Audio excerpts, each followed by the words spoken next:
Alright guys, welcome back to the Buggy-sama Fan Club. Yeah!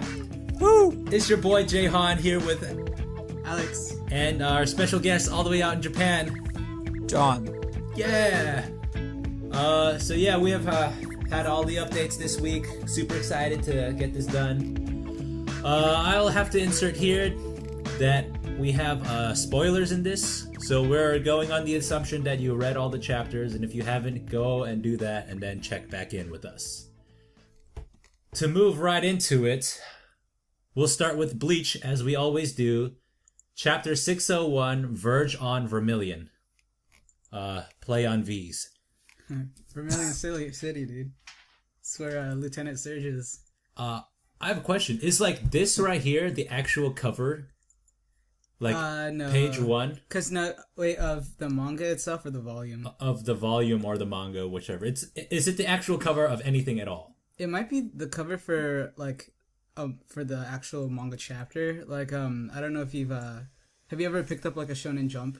No, I've never. It's like a huge, thick thing, and Yeah. it's got like all the Shonen mangas, like the most updated chapter. They're all there together, compiled. And like, how often does a Shonen Jump come out? That comes out like every week. But then the mangas themselves have their own volumes where you can buy all the chapters condensed into like, one volume. book. Uh-huh. Yeah, and usually the Bleach covers are like all white. It's just like completely white with the character in the front that's going to be featured.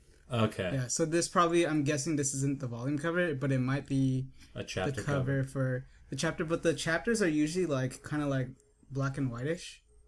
So like sometimes they're in color, but I can't imagine it actually looks like that. I could be wrong though. Dude, because The One Piece chapter this week has an image. That's the front of the magazine. Yeah, the front of the magazine is different though. Right. The front But of to the answer magazine his is, question, like to know the difference, the front of the magazine will say actually like weekly Shonen Jump basically. So, Okay, so that's what that is. Because And I it- yeah, it's yeah. noticed So that. One Piece's Yeah. was the cover of the whole book.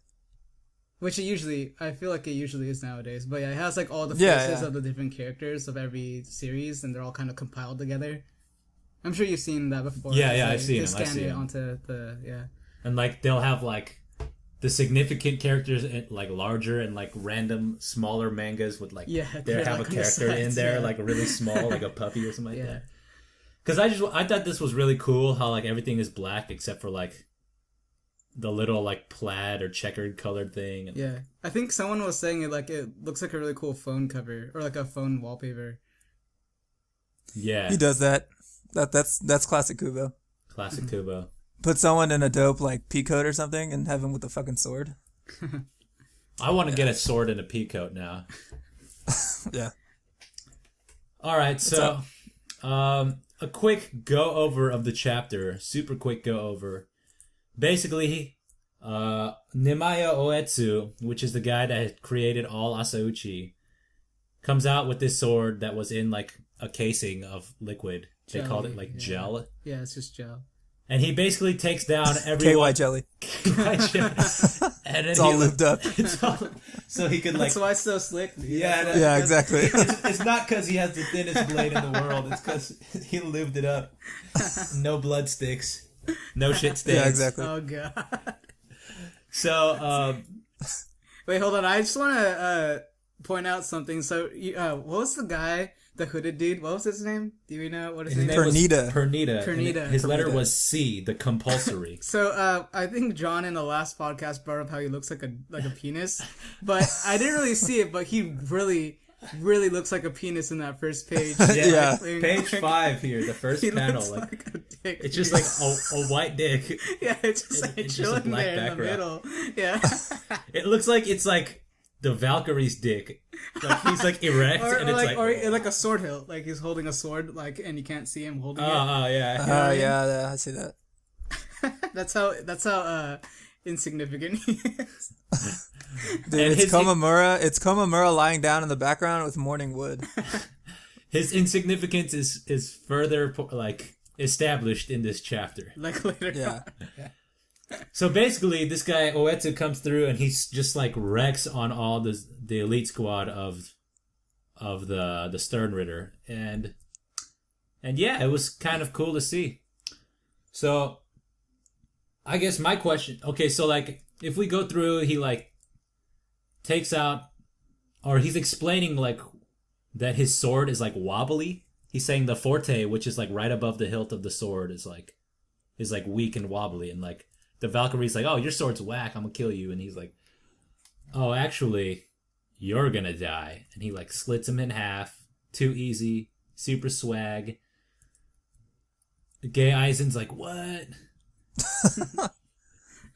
Also known as Askin. Also known as Askin D, the death dealer. Asking for the He's D. asking for it. He's asking for the D, yeah. Oh man. Oh, and by the way, significant plot point right here. Apparently, Oetsu is the sexiest member of the Squad Zero. Very significant. Yeah, page As 10. if we couldn't already tell. Come Yeah. on. Oh yeah, you're right. With like his stunner shades and his like swag haircut. One swing, one kill, you dig. Yeah, you dig. How do you think that was expressed in Japanese? Oh, dude. Is there like a you dig? I'm sure there's plenty of ways to say that. I'm not sure if like it was like a Japanese way of saying it, or if he was just saying like it in like black Just language, like katakana like, English. the way the way they perceive like black language. Yeah, You know what I mean? Yeah, dig. Yeah, dig. I guess that's possible. And so he's like a crazy swordsman because he totally wrecks on these fools. And another thing that I like that helped me get to this conclusion, which I kind of didn't need help with, when Stern Ritter X Lily Barrow, he shoots at him. He like stands still and he says, "With a simple stance like this, you're dead on target. Bullseye hit the bullseye and split themselves cleanly in half." So he knew that like this guy would try to shoot at him like directly in his center. So he stood in a stance where the sword was directly in the center in front of him and cut the bullet in half. So he like is very obviously an extremely skilled swordsman because he freaking made the swords for all these fools in the Soul Society. And he's cutting. I wonder. Oh, go ahead. He's like cutting these bullets like they're actual things. Like, Yeah, this is like lightsaber Jedi status. I just noticed this on page 13, the middle panel right here. As he's like swinging, you see like the bullets being split in half. Yeah. I actually didn't notice that the first time. And you can, I guess that like shows me that they're actual bullets. And I thought he was just shooting like energy blasts. Okay, yeah. Totally cuts this fool's gun in half. What? And cuts his arm off. He like kind of cuts him right straight through the middle too. Yeah. Through his torso. And that's totally like some Kill Bill shit, you know, where he like where she brings in that white girl to the crazy 88 and she cuts her arm off there and she like sprays like a fountain. Oh yeah, That scene that was awesome. great. Yeah. I'm sure he's seen Kill Bill. Yeah, I'm sure I'm he sure- loves Tarantino. Yeah, I'll bet he loves it. Yeah. Yeah. He's probably like Kita Bita. Best.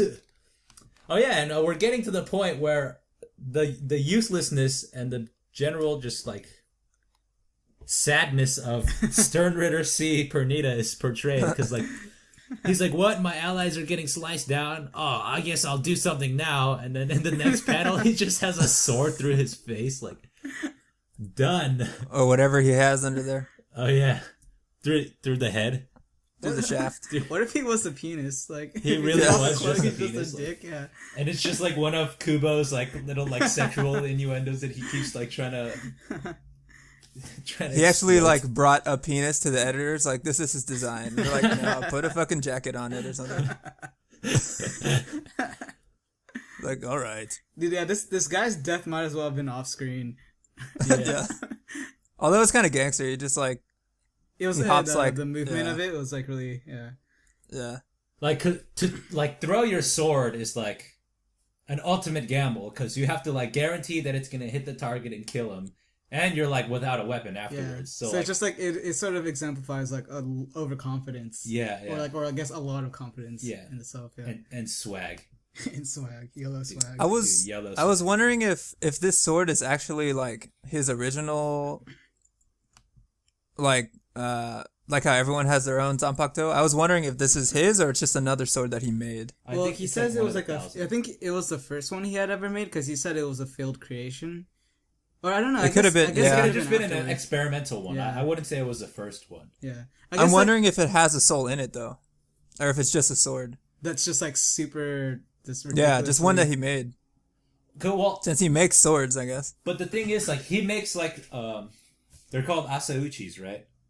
Where Yeah, it's like this one's called a Sayabuse. sayabuse. Yeah. Yeah. So like I don't know if that's the name of it or that's just a type. the sword gets a soul when like the Shinigami or like the soul, They awaken it. Soul creature awakens the soul in it, and like the soul, like based on whoever grabs that sword, that's the soul that's implanted into that sword, right? Or is it like It's like it's a every blank canvas, and then their soul imparts the personality on the sword, I guess. Okay, so if it's like that, then whatever sword he grasps has to be like that same soul that would have been in that. yeah. Anyway. So technically, like would like let's say if he grabbed one sword and like he imbued it with his soul, and then grabbed a different sword and imbued it with his soul again, would it be the same sword, or would it be two different swords? Is my question. Like maybe it would be different. I feel like maybe it would probably be different. Yeah. Actually, I don't know how it would be, but like maybe every single Asauchi he makes like accepts that soul in like a different way. Like, yeah. I mean, I figure because like every soul, I mean, the sword already has like the sort of like unique styling and like probably the power imbued inside it already, right? Yeah. So it's like because otherwise, when everyone grabs their Asauchi, like he would just literally just give them any random one. It's like, all right, this is gonna be yours, imbue your soul in it. Mm-hmm. But it's not like that. There was like a whole bunch of them in front of them, and he's like, "You're the sword that I'm gonna take." And he like, based on how he was feeling as he walked up and grabbed the sword, that's like what happens. So basically, you like remember what I'm talking about? It's like Harry Potter choosing a wand. Yeah, that's a really good analogy, actually. Yeah. But I don't think it's like that, because the wand chooses you, but you make the sword in a sense. You know? But I mean, like in this case. But in terms of just like, there's a lot of similarities for sure. Yeah, definitely. Like the distinctions are like just like slight variations, if anything. I think the sort of concept is exactly the same. So the phoenix that gave its feather to your wand. So not only does he like chuck the sword and hit this fool that like does telekinetic powers and should have been able to stop it, he like jumps past him before the guy can even react. Slices his face. Yeah, he slices his pretty boy's face, dude. Yeah, that was pretty like. Like, what if his like nose was like just right like flying in the air? Yeah. And an interesting point of development here. He says like, I'm impressed. Like, you were fast enough to keep up with like my movements. Yeah, this is really cryptic. I'm not really sure what he's getting at. And like you were fast enough to like react, so like you basically know like how baller this sword is. Okay, so he says the exact wording he says is, "You kept up with the speed of my strikes and leapt behind me to avoid exposing yourself." So when he says like exposing yourself, like I kind of interpreted that as meaning like what he can do or what his abilities were, but I guess maybe all he's saying is exposing yourself to danger. I think that's what it was. Yeah, like instead of being sliced from behind, because in the previous panel, like when he jumps on the dick dude, well, he's already kind of behind him. Yeah, he's behind him. Yeah. So when he turns to hit him, he had already backed off. Yeah. So he had like, instead of getting cut from behind, he turned to face the enemy and get cut from the front. So, but wasn't fast enough to like move. Yeah, actually dodge or block the attack, which just like shows how baller Oetsu is, and it's like it's even kind of like bonus points to Askin here, because he's like, oh, like wow, like you were able to react to my attacks. So do you guys think this Sayabusa sword, like, initially what I thought was that was a Shikai. That, like, the fact that it can cut, like, anything and it's like a one-hit, one-kill sort of sword. Yeah, that's what I was wondering about. Yeah, because that concept is, like, has been explored before, It's not, like, a completely sort of, like... Kenpachi's sword. Is that what Kenpachi's power is? Kenpachi's sword is, I can cut anything with this sword. Oh, no, I know, but I mean, like, Sayabuse, like, I thought was, like, the sort of the Shikai power of it, like how the swords have Shikai powers, right? Yeah, like, yeah. Aizen's like, if you literally touch someone, they die. Yeah, like, I thought that's what it was, is, like, if you get cut by this thing, it's an automatic OHKO. You know what I mean? There's one power that's like that, and that's Soifan's power. But you have to get touched is No, you have to she has get to hit touched you multiple times. times, yeah. In the same location. If you touch it, Yeah, exactly. Yeah, But I mean, and then you die. It makes sense that he would have this overpowered sort of, because I mean, his sword is really unimpressive looking, and I mean, he even comments that like, oh yeah, the hilt is not shaky. even balanced. It's like it's like, but like to offset that, it's like if you get touched by this thing or if you get cut by this thing, it's like game over. You know what I mean? But that's not the case because he cut Askin the first time, and Askin was on the floor like, oh shit. But we realize though that that's because that's his power, right? That he can't die. Supposedly, like he's immortal for whatever reason, right? That's true. But I mean, that's why I'm wondering though, because he kind of claims that it's because he made this sword this way and it's just like that sleek. But I have a hard time believing that like a sword in this universe could actually just kill someone immediately just because it's that sharp. You know what I mean? Like I feel like it has to be something else like this. That's got to be its power, right? Well, like the Shikai. Yeah. Well, if it was a case where if he touches you and you die immediately, then he wouldn't even need to have slashed him a second time. And he would have noticed. I mean, like, I think still alive? The assumption is that they have to be cut. But if they get cut by a thing, even if it's like your arm, you're gonna die, or something. You know? Well, he cut him. I know, but that's because the guy is immortal. Supposedly, that's his power. No, but so what I'm trying to get at is he cut him. He would know, like Oetsu would know that his sword is like that if it really was. So the first time he cut him and the guy was laying on the floor still alive. Oh, that's when like, Oetsu would have been right, like, "Oh right, shit, right, why are you still alive?" I see. Yeah, when I read that, I was like, wow, that second slash to the face was totally overkill. But I don't know. I guess the logic that Kubo's using is that since this guy created all like prototypes for Shinigami swords, like it's viable that he could have created this something that's just like sharp the sword. material itself is just that dangerous. Yeah, I'm not sure. I guess physically because well, this isn't the physical world, but I don't know if you could really make something so sharp that it just, cuts everything. But shonen. And he even says like, "Oh, like it's a failed creation, but it would put all the other bladesmiths out of business because like, it's my failed creation, but it's that baller." Like, it would it would be responsible for so many accidental deaths. Yeah, pretty much. Yeah, I think what he's implying is that like, not a lot of people can handle this, and I'm the only person I would trust to actually use this thing. Yeah. And it says a sheath for this blade is all but impossible to craft. And I think the logic in that is like you put it in the sheath and it'll just cut the sheath. It's sort of like the alien acid from Alien. Yeah. Where it's just like nothing can contain that thing. Yeah. Yeah. So he makes this like gelatin container where like it can't really. I mean, I guess it could cut the gel. I mean, but gelatin is just always, it's more dynamic, right? So it doesn't have a shape necessarily. And basically, Science. like, he's saying that he never uses it because he says, "I'm grateful that you guys charged into the royal realm, though, because thanks to you, the time for this one to shine has finally come." Page 19. Oh yeah, that's a good point. And like Yuha just like, I don't care. Yeah, he's like, this is just like you're still just like, holding the sword. Dude. I don't care. Yeah. Like, because when he was training like Renji and Ichigo, he was using other swords, but they were like in human or like a humanoid form. Uh-huh. So I could assume that he just has so many swords he can choose from, and then he could use them like. You know what? Maybe those like black ninjas and guards and stuff were actually like the swords he created, in like a more sort of human form. That would make sense. Yeah, because he was using those to train Renji. And he made like a giant one. Yeah. That got wrecked in a second. Yeah. And then page 20, dun dun dun, the big twist. Oh my god. He says, "I'm not done yet." Yeah. Oh no. And Justin and I, we were kind of talking about this earlier, but it's kind of like, what would you say? Just, I kind of personally find it annoying that he does this so often, where it's like an absolutely shocking factor. Like the guy's just like, it looks like he's just like orgasming or something. Yeah, you know? yeah. He's like so stunned he can't move. Right? He's like sweating. Which doesn't make any sense. Like the guy was just like dominating.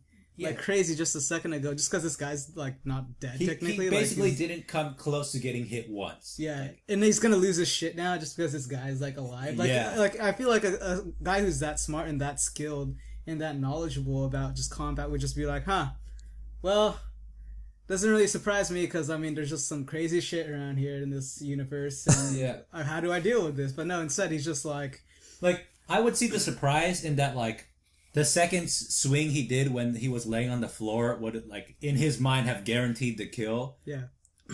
Like he would be smart enough to know, all right, this guy's dead for sure now. And then when he gets up, he would have been like, oh shit, like okay, I would see some surprise in that sense, but like he acts like, oh no. Well, No way. Okay, so the sound effect that's actually being written here in Japanese is dokon. So it's kind of like, I think usually when you see these sort of things, it's like it On which page? On page 20, like the sort of all black background to what's his name again? Oetsu, and he's just like in complete shock apparently. But like I feel like that sort of illustration always indicates that like he's sensing some sort of like energy, like an energy wave or something that's like hitting him in the center. You know, like I think of it like kind of like how you would draw it in Dragon Ball Z, where like I don't know, it's like the first time you felt Frieza's like ultimate form or like Cell's like complete form, like you get shivers because it's like holy shit, I can feel how strong this dude is. Or when they first introduced Kenpachi, and they were like, oh, his Reiatsu's pressure is so thick that like I feel like I'm suffocating in this. Like that's like even the way he's drawn, how like it's not like smooth edges. Yeah, it's like it's all ethereal almost. Like he's like losing his sense of self. But like this guy's just not. He's not dead. That's like really all it comes down to. Like I wonder if it's something power related that we're just not seeing yet. Maybe. I hope so, because I don't know why he'd be like sweating like oh he's alive. Especially if someone with that much swagger that he had and like that much confidence, like he would have just turned around and been like, "Oh, you're pretty tough to have survived that," and just like slash him again. Like really, that should have been the reaction. Like slight a bit of surprise that he's still alive, and then just like, "Oh, well, I guess I'll just kill you now again." But this guy says like, "Oh, like I have my special power is that I can't die, and like I always feel like I'm knocking on heaven's door." But then he prefaces that entire conversation on page 21 with saying, "A blow of this magnitude is nowhere near enough to finish me off." Because that sounds like maybe if you hit him really hard with something, he might die. So this is just like paradox contradiction mode, like standard Kubo shit here. It's very redundant, man. Because like I think this is like the fourth dude who's got some sort of variation on immortality, like out of the Sternritter, right? Because there've been like other people who have just like the mask guy. They should have died, but they didn't die because that's their power. Like, I don't die. Like the mask guy got healed by his like little like fan. Yeah. The wrestler guy, the star. Yeah, the luchador. The luchador. I mean, I guess the other two were like zombie creators. Yeah, but like I just like we've been seeing a lot of just like slash and slash and slash, and it doesn't really do anything to the enemy, sort of the type of enemies for a while now. So it's just like it doesn't feel really like astoundingly like just surprising. I mean, I'm sure we're gonna find something out about him, and maybe that's why he's like so shocked. But like, if anything, shouldn't he just be like, oh, like what Justin was saying right now? He should be like, oh, what the hell? You're still alive, and then like he reveals something about what he can do, and that's when he gets sort of like really sort of scared shitless. Yeah. Right, but like, there's no real implication as to why he should right now. And like, the thing that like I was getting at earlier when I was saying that this guy was quick enough to like react to Oetsu's movements, and Oetsu was like impressed with it, is that maybe this guy's like fighting capability is also really like sick. Yeah. On top of the fact that he can't die. Yeah. So that's what makes him like the ultimate foe. Like this guy is not only an extremely good fighter, but he can't die. So like this sort of trope in manga is really common too, where like a really really amazing prodigious sort of fighter pretends like he's not that great initially. And then you find out, like, later, oh, he's just been, like, fucking around bluffing, this whole time. Yeah. It's like, and I think Kubo uses that a lot, too, actually, in this series, in general. Do you think this guy, the death dealing, do you think he'll be able to, like, revive his allies somehow? Because, yeah, like, that's why they brought him. It's like, he has some kind of, like, immortality aura or something. Yeah, I mean, we've already seen that, essentially, but I wouldn't be surprised if that's, like, we've already seen two variations of that already. Yeah, exactly. So it's really, zombie really and the love Pepe, guy. yeah, Pepe. Dude, Kubo's just been watching a lot of Walking Dead, dude. But, yeah, I wouldn't be surprised, I bet he loves that show. Because, like, they they just died way too soon. Way too quickly, Yeah. you know? Yeah, exactly. But I mean, Like- that's the thing. Like, it's like it'd be annoying if they came back because then it's like the whole thing was just like for nothing again. And it's like, Yeah. how often does that And happen? it's just in like the series? loops of circles. Like Again and again. Yeah, man. It's just like really I would annoying. accept that they died. Yeah. Because that's just how strong Oetsu is, Yeah. right? But I'm also kind of disappointed. Like he kind of played them up to be like these like scary Gods, characters. sort of, Like yeah. remember, like in the previous chapter, Lilibaru even said like, "Oh, has there anyone that's been there that didn't disappoint against us?" And it's like, well, you're disappointing me now, and I don't even have powers. I just sit around at home Yeah, all day. I'm good at fapping. I browse Reddit, and I'm not impressed. Like that was like my final point I had. Like, who else is not dead in that crew? Like, Yeah. and that's interesting that you bring up that maybe he can bring them back to life because his name isn't anything like anything else. It's death dealing. Like he deals in death. Like maybe he like His name is? yeah his letter. He's the letter D, the death dealing. Like Oh, I see.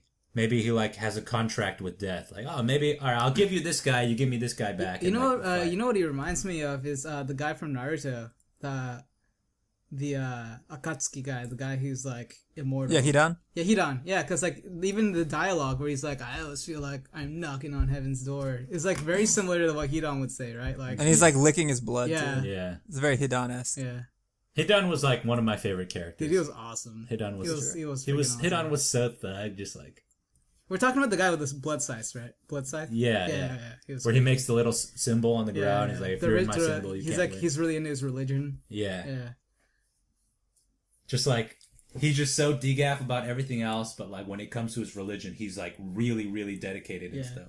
dude, he was like one of those characters out of Naruto that really had me scared. You know Yeah, what I mean? yeah. Like legitimately had me scared and sort of fearful for like the characters in the story. The fight with Yeah. Asuma, I was like, Yeah, oh dude, shit. I was like, scared, dude, dude. I like, was scared it's for sure. going down.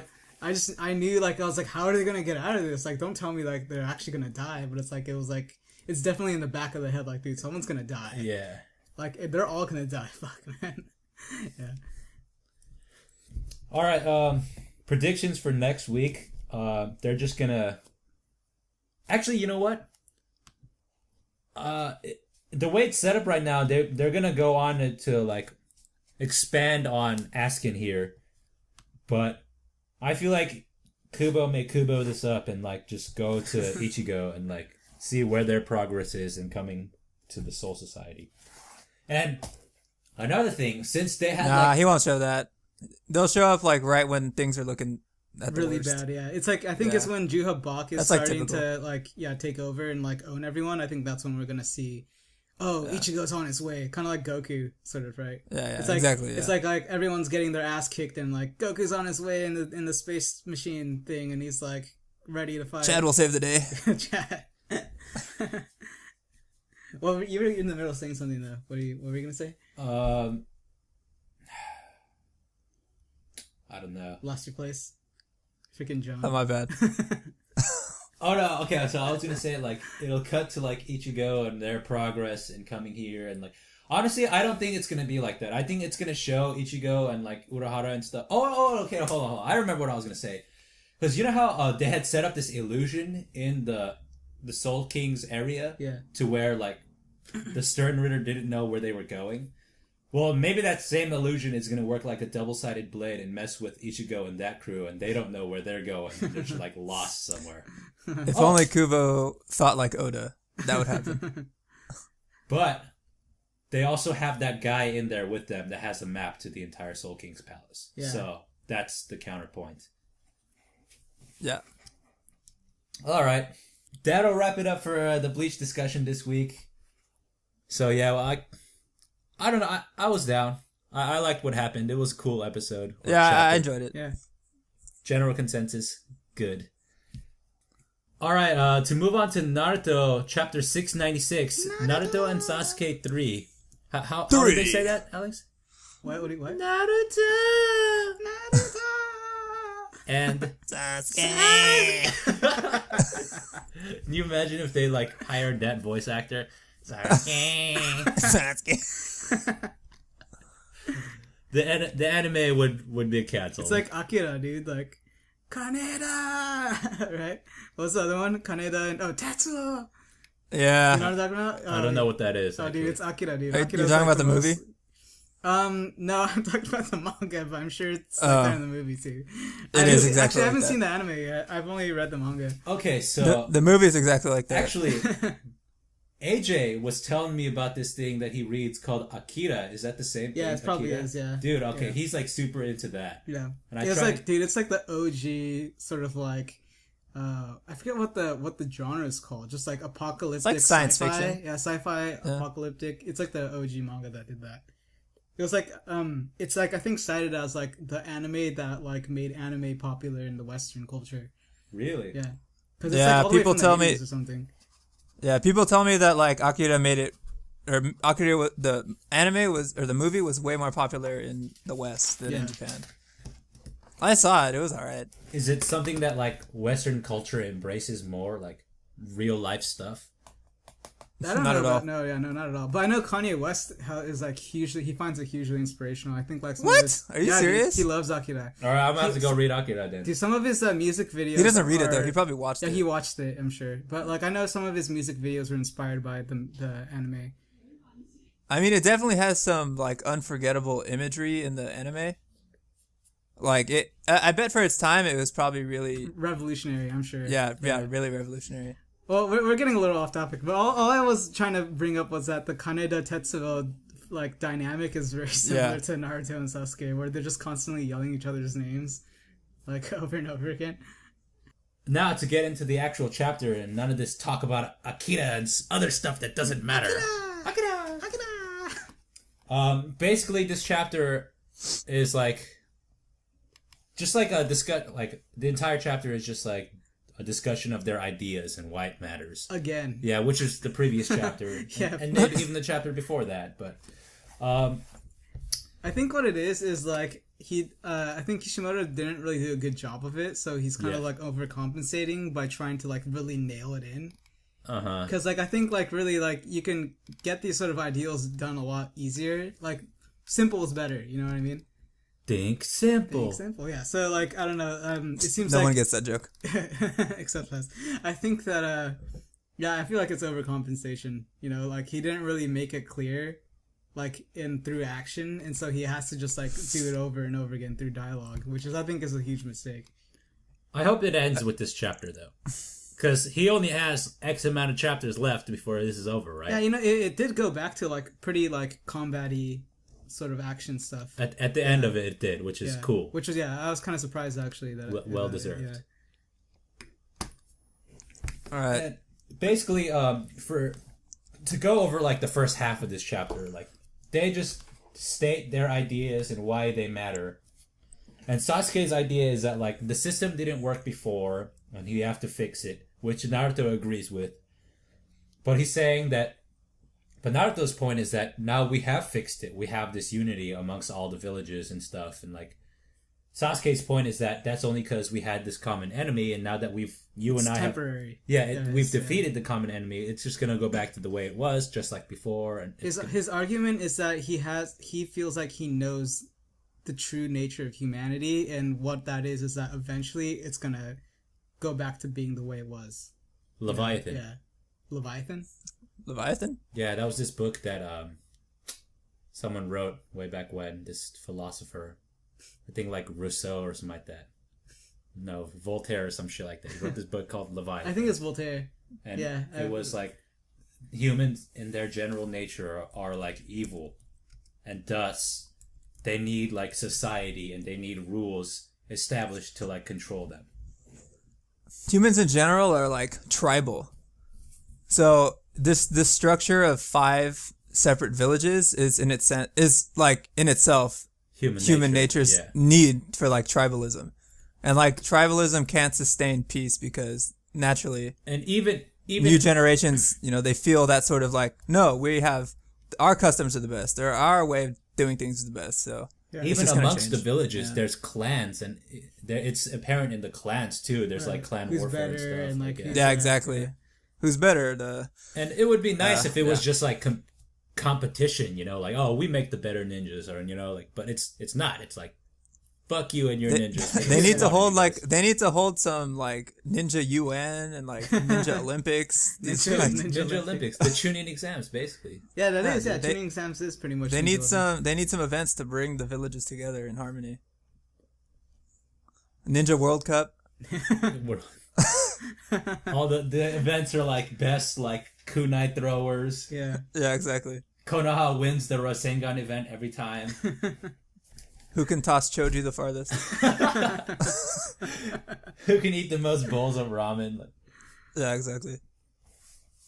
But no, this is not the case, and Sasuke like truly believes that like through their nature, they're just gonna go back to the way things were, and they're gonna fight.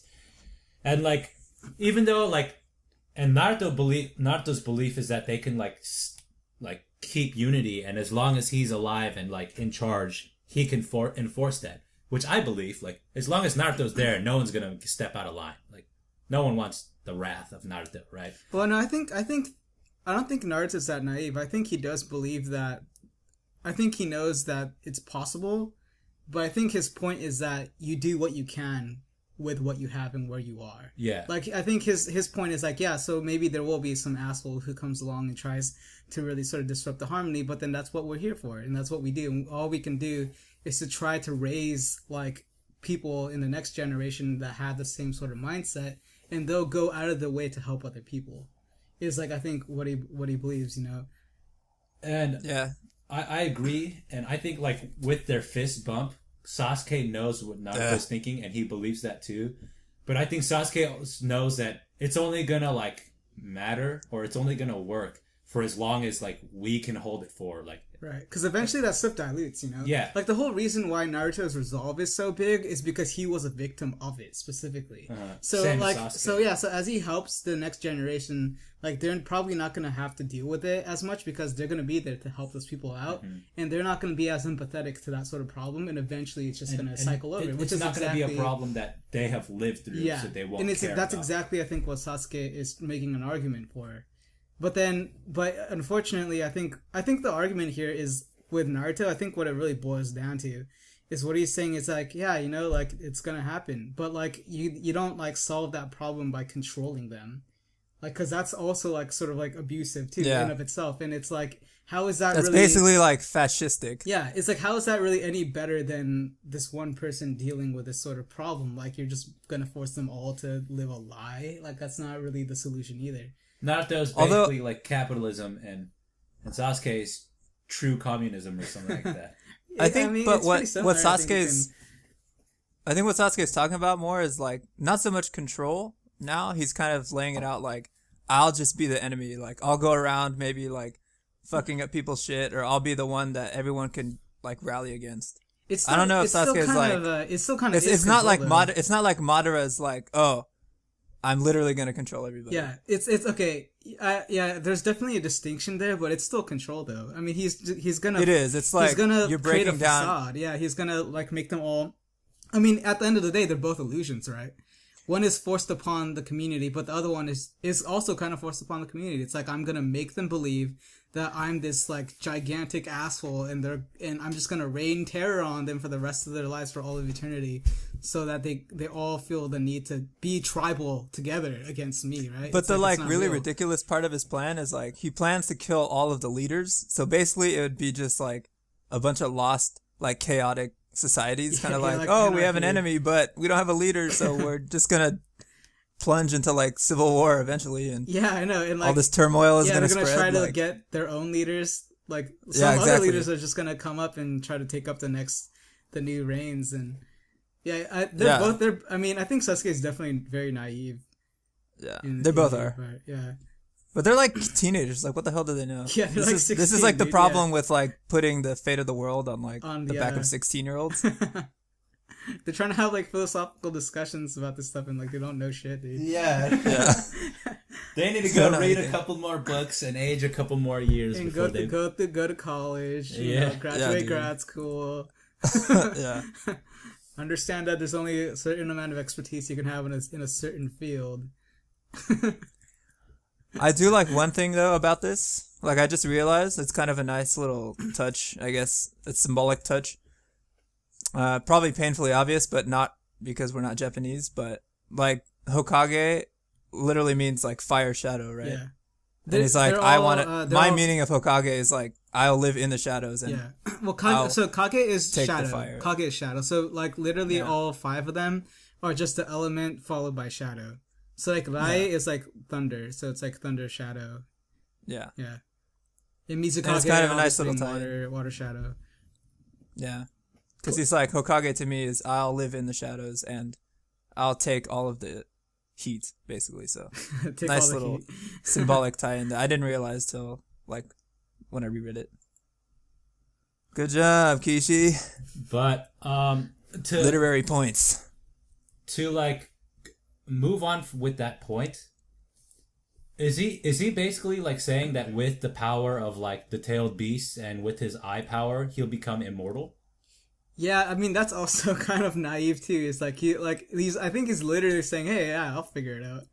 Yeah, that's exactly what like he's saying. That's what he's saying. He's like, I'm sure like there's a way. Like he doesn't know specifically, but he's like, yeah, like judging off just like the way like reincarnation works, I'll probably be able to figure out a way to just like be reincarnated over and over again and like take He's starting to sound like Orochimaru. and like even Naruto like accepts it. He goes like for the rest of your life, rather for the rest of eternity, you're planning to return back to that hell of loneliness. Yeah, well, I mean, I feel like Naruto's not questioning like the logistics of his plan, but more his philosophy. Yeah. Right? If I was Naruto, I'd have been like, Like are you how? sure about eternity? Because I feel like that's not gonna work, dude. Like, Dude, I only want to spend eternity with you, Sasuke. That's what he's saying. It kind of is. I don't know.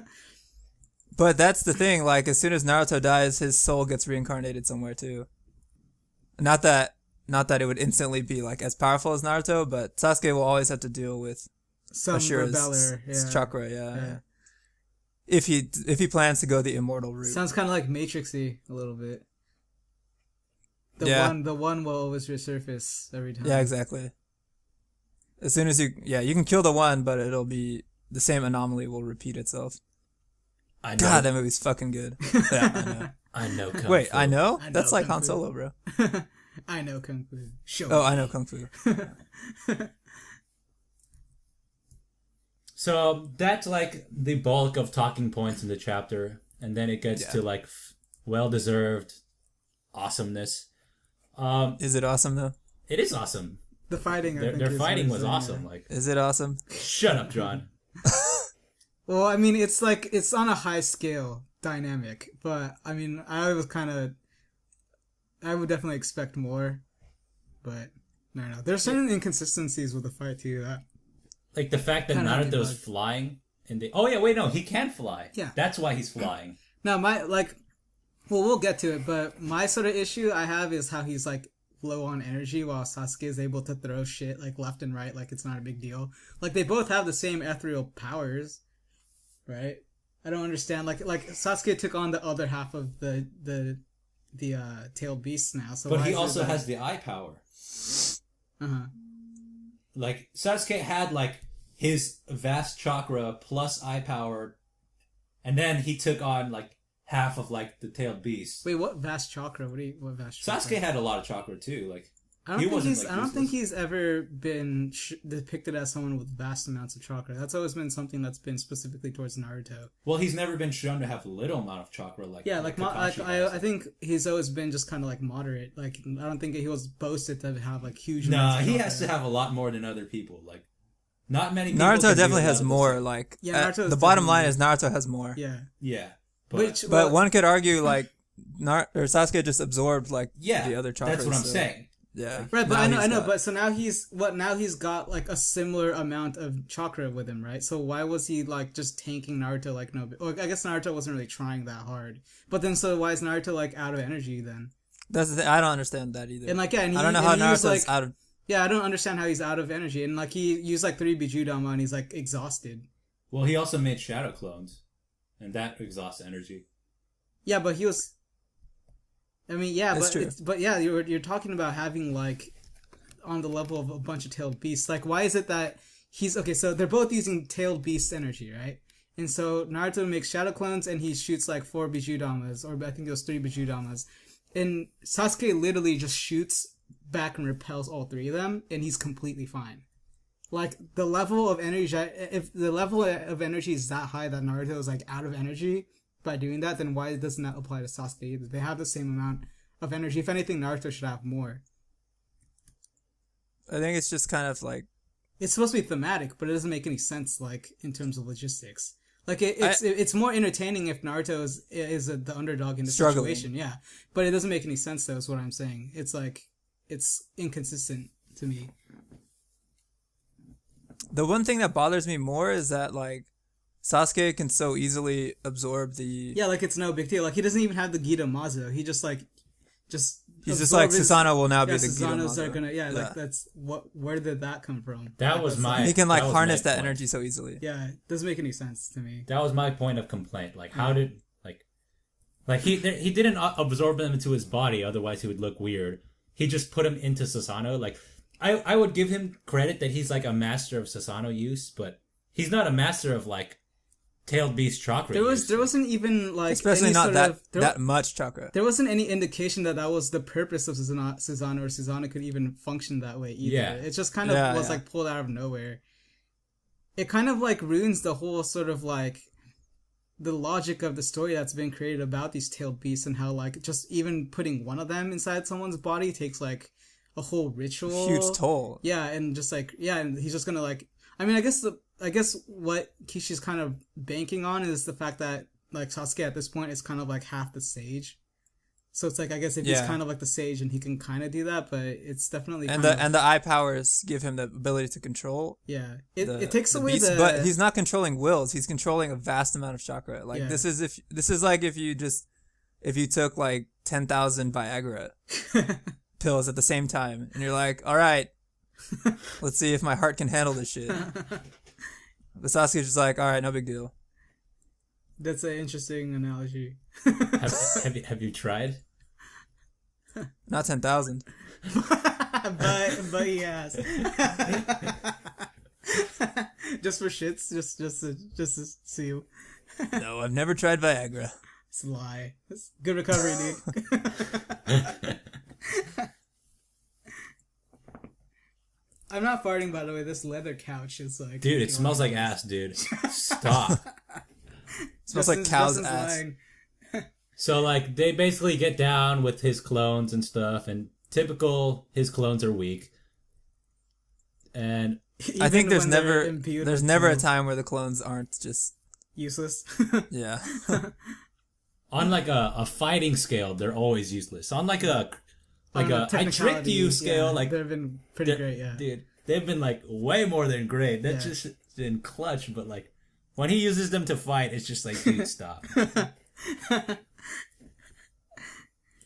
yeah, it's ridiculous. So in this panel, he uses 3 Bijudama, right? And like Sasuke just pulls out 3 lightning arrows and he deflects them, like all 3 of them. Like it's not even a big deal. Like I just don't.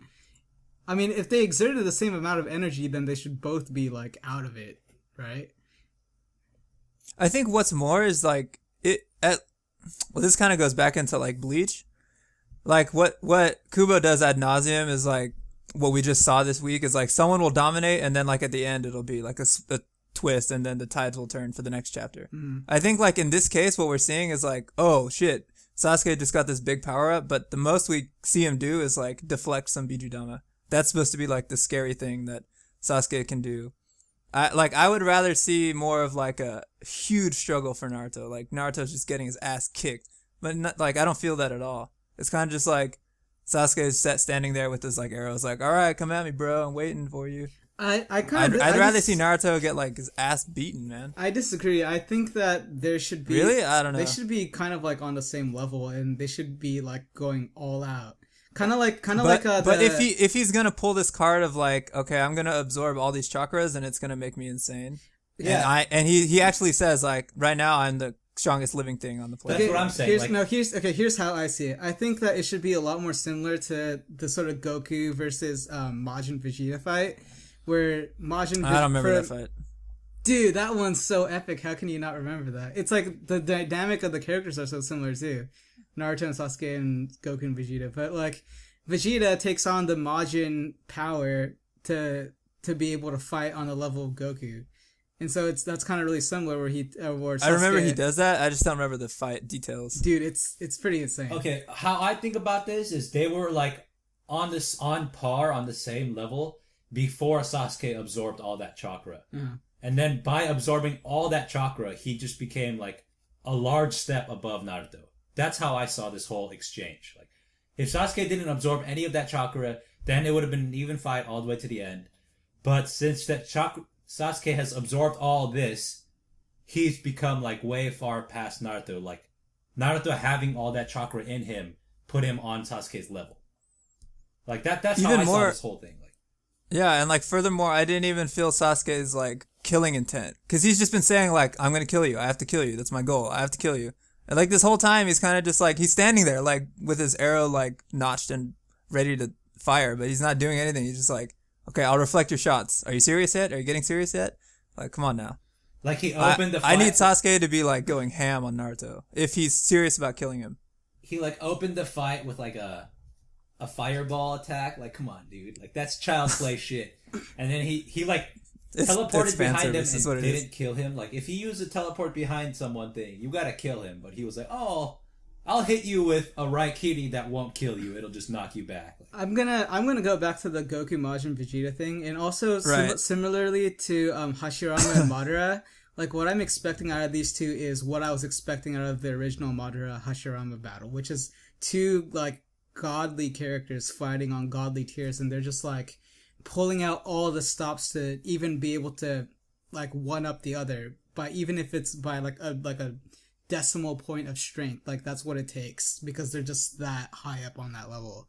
That's what I wanted to see between those two, not a completely one-sided battle, especially because Naruto has always been like, well, not always, but for most of the series, he's been really sort of lagging behind Sasuke, and he did so much to get on that sort of same level, and eventually he overtook it, and we never even got to see that sort of conflict where he gets to show that off. Now he's just like kind of like being sidelined again. Like, I'm not really into that. I really want to see these two characters, like, they're supposedly both amazing ninjas, right? Like, that can fist bump when they're at the same level, they can understand each other. Well, then I want to see that sort of same level-ish where it's like they're, like I was saying, like, they pull out all the stops to even be able to beat out one over the other by just even a little bit, like a morsel of strength. Have you not felt that they're kind of even so far? Well, that's kind of what it was, but we never got to even really see that, you know? Like, well, the reason that we didn't see that is because Naruto wasn't trying. And like, I guess like that, like, well, yeah, so going on that then, so he wasn't really trying because he doesn't want to kill Sasuke. Well, then I wanted to see Sasuke pushing his buttons to the point where Naruto has to really give it a shot to protect himself, and they're fighting on the same level. Because it's like, if they're on the same level, then it's not even necessary for Sasuke to have all these tailed beast powers. Like, what's necessary is that if they're on the same level, Naruto has to actually give a shit and try as hard as he can to be able to offset his powers, not like be like, oh, I'm just gonna go on the defensive and that's fine, because that's not really a similar strength then. And that's what I'm saying is like, the way to kind of pull that out of Naruto is if Sasuke actually went like Kaioken times 1000 and started beating his ass. Mm-hmm. Like, I think it's been pretty even so far. Not that like this fight has been incredible. Yeah.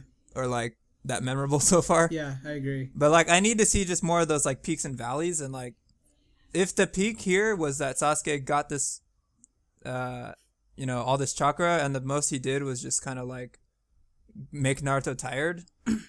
It's not like a dynamic enough kind of. Here's a good example. In the Valley of the End, the initial fight between Naruto and Sasuke, do you guys remember what happened? Naruto unlocked the first. Naruto unlocked. I think, was it one tail or was it three tails? Oh, one tail. One cloak, tail. Yeah. Four tails? He unlocked the one tail cloak, and what did Sasuke do?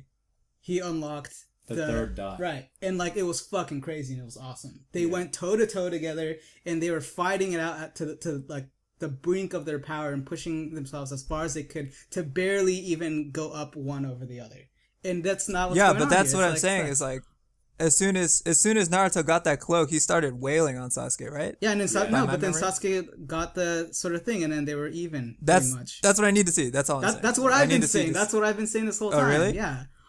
Oh, it sounded like you were saying you needed like an even power struggle where they're just like blow for blow, tick for tack. And like, they're like drawing in as much as they can from the inner, trying to barely be able to just like fight. That they're so close in strength that. Wait, I have to cut you off here. They do exactly that at the end of the chapter here. Like, he's like doing this thing. Like, they did the fist bump. They were on even like power levels, and then Sasuke absorbed all the rest of the tail beast chakra. That's and not from the inner.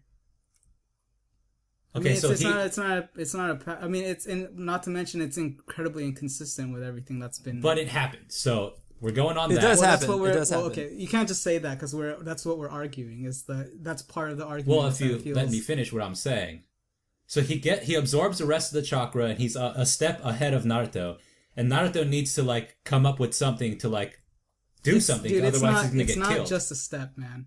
It's not a step. It ruins the whole consistency of the sort of logic of the universe. Which, I mean, in the beginning, that's what made Naruto unique. The fact that he even had like that large of a portion of the tailed beast inside of himself, and then Sasuke just comes along and just takes it like it's like nothing.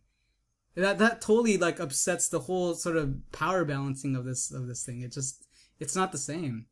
I understand what you're getting at, because eventually then Kurama uses sage powers, but I mean he's already had sage powers, so it's just like I wanted to see something out of Sasuke where it's like, okay, so fine, he has a Rinnegan now. Let's see what he's able to pull out of the Rinnegan himself, not draw upon this sort of power that Naruto has been having since like the beginning of the series, and that's the thing that we attributed. I feel like that would count as his Rinnegan power. Like that's his part of the sage that he can control all this chakra. We've already seen that. We've already seen what the tail beasts can do. When I say Rinnegan power, I mean like whatever it is he's able to draw out of it that's like unique and different and new. Like the first time in the Valley Dam fight when Sasuke turned into. But we've already seen everything that the Rinnegan can do in. Yeah, so what does Sasuke bring to the table of it then? You know, that's it should be interesting in that sort of way. I think just like at the core of what we're like missing, what we're yearning for is like the fights used to have such like a unique sort of aspect to them. Like, I mean, of course they used to be like full of tact and like strategy and stuff, and this is kind of just like throwing balls and of giant amounts of energy at each other and big chakra. So like we need to see that like awesome Kishi creative spin on a fight where what you're saying, Alex, is like what we've seen like so many incarnations of the Rinnegan. Well, not so many, but a few. We need to see Sasuke's like way of using it. Like how can he implement some new thing? Mm-hmm. And what we're seeing, what Kishi's offering is the Susanoo can absorb the powers. And that's like not good enough. That's what we're saying. It also, it just doesn't make sense as well. All right, yeah, I agree with that part, sense. But I mean that's tied into what I'm arguing for here too. It just doesn't feel like this does not feel like what I had in mind for Hashirama versus Madara. Like whenever they would talk about the Valley of the End, that this is not what I would have thought. I would have thought of something really close to the way Majin, Vegeta, and Goku fought, where it was like these guys who were just like so fucking god tier that they had to pull out all the stops and to barely one up each other, like to the point where I'm talking about the difference is like a decimal point, and this isn't decimals. This is like huge. You know what I mean? It's like it. Well, I feel like at the end of the chapter, like I was trying to say earlier, we're gonna see them get to the decimals because Kurama's on the floor and he basically says like I charged up too much sage chakra. Right. Well, I mean, everything I think that's above the ground here, spirit bomb everything, and we're so chucking these at each other. You're definitely not understanding what I'm saying because I've read the chapter and I already know that that's what happens, and I'm not satisfied with that at all. That's not the same thing. The guy is already exhausted. He's like, it's I don't know. I mean, I guess if I haven't been able to really elaborate on it, then elaborate it to the point where you can understand where my frustration is coming from. Then basically, let me see if I got this right. What I'm trying to understand is that like what they're doing is stuff that we have already seen, and you want to see something new. That's not. That's part of it, but that's also not. But like the other part of that is like there's no logic to what Sasuke is That's doing. also Or that's it also counter. another, that's also another part of it. But I mean, there's a clear distinction. I guess like if you guys don't really remember the Majin Vegeta and Goku fight, then maybe you don't know. Okay, well, so it's like you had a built-in expectation for this fight, and it's like not meeting it. That's like the core of your complaint right now. Well, yeah, definitely. Okay. But I mean, I'm trying to But I don't remember that fight, so I can't. I'm trying to go relate into to it. specifics of how I can sort of like how I can I point kinda out know what what's you different mean. about It's it, like- but I kind of know what you mean. Like even in the original Naruto Sasuke fight, we got I think we got what you're saying. yeah, Like, it's very similar. exactly what you said is Yeah, like yeah, okay, yeah. we got the cloak, then we got the third eye dot or whatever, and at that time it was like And they were yes, I'm both talking, really but they were- trying, so it was like the maximum. Yeah, of their, it was their maximum capabilities, and Right.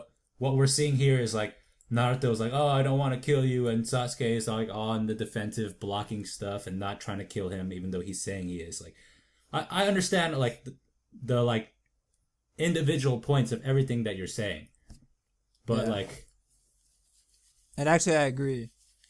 Right, so I I mean, agree with so, all that. Wait, so all you can really say is whether or not you think that that's. I don't know. You can't make an argument to tell me that like that sort of feeling is invalid, right? It's like that's how I feel about this sort of. This. I'm not trying to say it's invalid. No, I mean I'm talking to Justin because it seems like he's trying to make an argument for the fact that no, there's these things happening, and so what you're saying isn't true. But I mean, if I can't really talk about these differences and make it apparent that this isn't the same thing as what happened at the Valley of the End, then I mean, I don't know what else I can really but say. it's not the same thing. They're like totally on a different scale now. Yeah, I mean, yeah, sure, the power dynamics are way huger, but we should still see that dynamic between the two. I mean, they're supposed to be on the same tier. But the fight's just starting, is what I'm saying. Dude, I That's mean, that's what I've been saying this entire time, is that the fight is just starting. Like, I guess it's got like he's two already, more chapters. he's already max, though. exhausted though. Yeah, and yeah, that too. There's only like two chapters max. It's like this is kind of heading towards climax already. It isn't. We're in the thick of the climax. Yeah. So I mean, We're breathing in Naruto climax.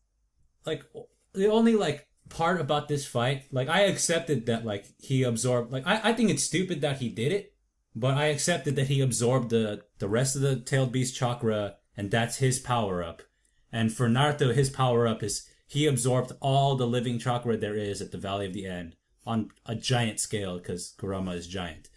But what I thought was like not that cool was like Sasuke's shooting arrows, like. I think also actually part of I just kind of realized it, but I think what I don't like about what this implies is that Naruto and Sasuke are on even grounds at all, really, if you think about it, right? Because if Sasuke was able to take on the other half of the tailed beast and be way above Naruto, then that means Naruto and Sasuke, if you took out both of them, would be completely useless in comparison. And I don't think that that's right, because one's supposed to have the body and the other one's supposed to have like the mind, the eye powers. So they're supposed to be yin and yangs of each other, and this power balancing is totally completely off. You know what I mean? Like, Exactly. Yeah, That's I could supposed agree to with happen though, because like if Naruto's supposed to have the body and he's supposed to have the eyes, and in that sense they're supposed to be equal. And by Sasuke absorbing the other half of the chakra, he basically inherits the body, and that makes him insane. Like, how does that make him inherit the body? I don't. because that's how you get the sage body. You have all the tailed beasts as well as the Rinnegan, and that's how you can. I don't think so. sage. I mean, if well, you that's want been established already. Like that's how that's what Madara was going for when he absorbed. Like, that's because the 10 tails that's as well because as he took eyes. the DNA of Hashirama and implanted it in himself. Only by doing that was he able to make the prerequisite for being able to have the Gitamazo and to put the powers inside him. Yes, He needed that. He needed that to activate the Rinnegan, right? He needed the DNA and the eye powers. Mm-hmm. Sasuke was handed the fucking Rinnegan. Yeah, he was. Right. He was pretty much. Well, the Rinnegan was unlocked halfway through for his one eye, but he doesn't have the body of the Senju. Yeah, but the sage kind of gave it to him like by default, right? What the sage gave them some like the bridge, right? Whatever, like No, I think the sage gave him Indra's power, right? Isn't that what he gave him? He gave him the signia of Indra. it's pretty I mean, big. I don't think He there's gave him- any. The only thing we know for sure is like he gave them the seal, like the sealing power. Right. And so why doesn't that apply to Naruto then? Why doesn't he have Rinnegan's seal? Why doesn't he have the other Rinnegan? It's not this power balancing is not equal. I mean, that's definitely how I feel about it. It's I agree. Not equal at all. There are weird. I feel like it's not supposed to be equal. I feel like the bad guy in the story, quote unquote, has to be stronger in order for the story to be like interesting. Well, sure, but I mean, I think what's like ticking Alex is like it's so illogical and sort of inconsistent.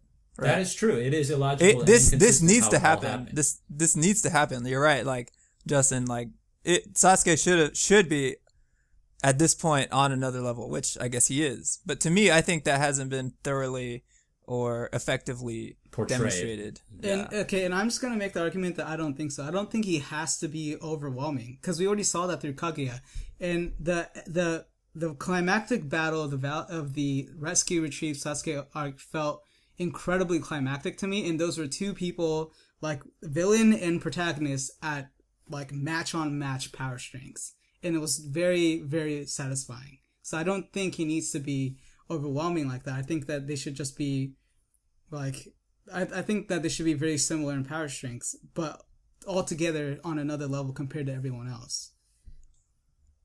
Which makes sense because they're arguing about ideals that's going to take over the world too. So it's like I don't know. They again and again they've been portrayed as the other halves of each other, yin and yang. So it only makes sense that they should be even. Definitely. Listeners, let us know what you think in the comment section down below about this. Yeah, I think we just have different perspectives on how we'd want to see this fight going. I just personally feel like we've seen that element of it where you have the overpowered enemy, because I thought that was explored through Kaguya. I mean, I guess if I had to pull out another DBZ analogy, it's kind of like this is the Majin Vegeta versus Sasuke battle, Majin Vegeta versus Goku battle, and then there's Majin Buu, right, who's like the overpowered enemy, and it's the same thing with that arc except it's flipped. It's like he decided to do the Majin Buu fight and to resolve that before finishing the Majin Vegeta Goku fight, which I guess I've also argued in the previous podcast that this should have happened earlier and Kaguya should have been the last enemy. So I mean I think that kind of explains both your guys's and my sort of like issue with the sort of like the way the story's going. For sure.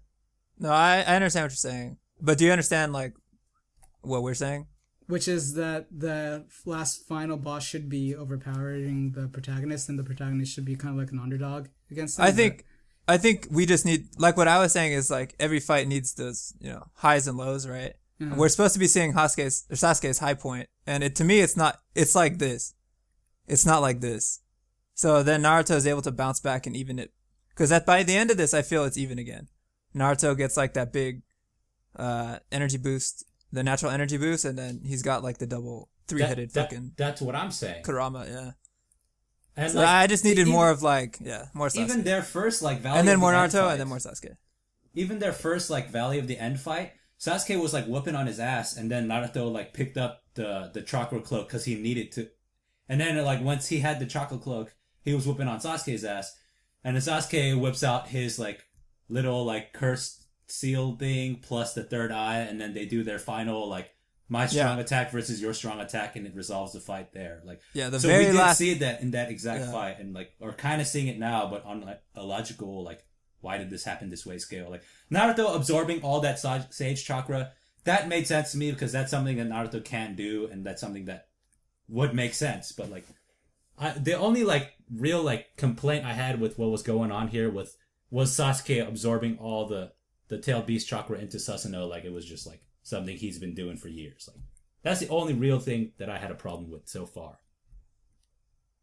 And then my problem was not enough like power struggle, or not enough like dynamic difference between the powers. Basically, right? Yeah. Okay, I agree with that too. Shooting arrows, come on, dude. You have a lot of shit you can do, and you're gonna shoot arrows. Yeah. So, all right, we've been talking for a while, so we should move on to One Piece. Yes, we should wrap this up here. Turn the fight on. Prediction for next week: they're gonna fight. And we'll We'll end it see. We'll see the conclusion of this final blast. I mean, whatever it is. there. This might, yeah, honestly, I wouldn't be surprised if this, like, double Rasen, whatever that is, against his lightning arrow is the conclusion to the fight right there. That I would wouldn't be suck. surprised. That would suck. And that would be horrible. Well, next time is going to be 697, which gives him one. That gives him 4 chapters to end this. So, yeah, it could be the end. Yeah. If he needs 3 chapters or 2 chapters to like Talk. lower the action or do the falling action. Oh yeah. Whew. Like more flashbacks and stuff. Yeah. It might end right here. Actually, what's gonna happen is Sasuke is gonna scratch Naruto's forehead protector this time. It's gonna end like that. All right, that'll wrap it up for our Naruto discussion this week, and yeah. All right, to move on to One Piece chapter 764, White Monster, and this is the thing that we were talking about earlier. This is the cover of the Shonen, right? Yeah, the actual magazine. Okay. And there's a shonen thing every week? Yeah, except for like Golden Week and stuff. Damn. Obon. So this shonen thing, is it like One Piece and stuff, they're all like... It like levels forests with how much paper it uses. Okay. Makes sense. And just another thing that I would like to point out, though, is like, a lot of times when I read the manga when the updates come out, or, a couple days after the updates come out, I actually don't read the title of the chapter. So I'm reading the title of the chapter for the first time when we do the discussion, basically. So Really? You just go straight into the... Dude, I just go straight into it. So the title of White Monster, it makes sense now. Yeah. You should probably read the titles. Maybe. Sometimes they're significant. Like White Monster? Yeah. The Naruto and Bleach ones you could probably gloss over. Yeah, gloss.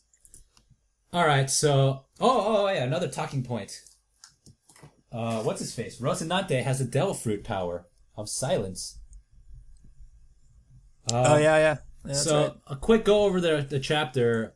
It's revealed that he can talk, and he's, like, been bullshitting. And To a degree. to a degree, because he's still clumsy. His devil fruit power is kind of useful. I don't know exactly how useful it is on like a scale of compared to other devil fruit powers. Like he can create like silence, a wall of silence in like a certain radius. I guess like for his purposes, it's like extremely useful since like it is revealed in this chapter that he's been like a spy for Admiral Sengoku. It's basically the most useful power a spy could have. Yeah. I wonder if he can do something where, like, he can create, like, a funnel wall, and, like, the sound from that certain area funnels to him, and he hears it in that way. So, like single out something? Yeah, so he can be far away and still hear a conversation. Probably. Because if you can silence other people and not hear people, maybe he can choose what to silence. Right? He like whenever like he's hanging out with the Doflamingo pirates, he probably keeps that shit on silence like pretty frequently. Yeah, so he doesn't have to hear their bullshit. Yeah. And it's like he says, my duty as his younger brother is to keep my older brother Dofi's madness at bay. Page 7. It says, from such a kind-hearted mother and father, how could they have given birth to such a monster? I'll never know. And it says, like, he's not human. And when they're all, like, begging for their life, when they're being tortured, he's saying, like, I'll kill all of you. I know nothing. He knows nothing but pure evil. Yeah. The former Corazon is revealed to be Virgo, which makes a lot of sense now. Definitely. And, like, his secret mission that he's, like, away from the family from is revealed that he's, like, placed in the Marines as, like, the spy to the Doflamingo family, the Don Quixote family. Which I can't believe I didn't even think about that. Like, as soon as I found that out, I was like, of course that's what it is. Like, it's so painfully, like, obvious that that's, like, what he was doing. I was like, I can't believe I missed that. Or I didn't even consider that.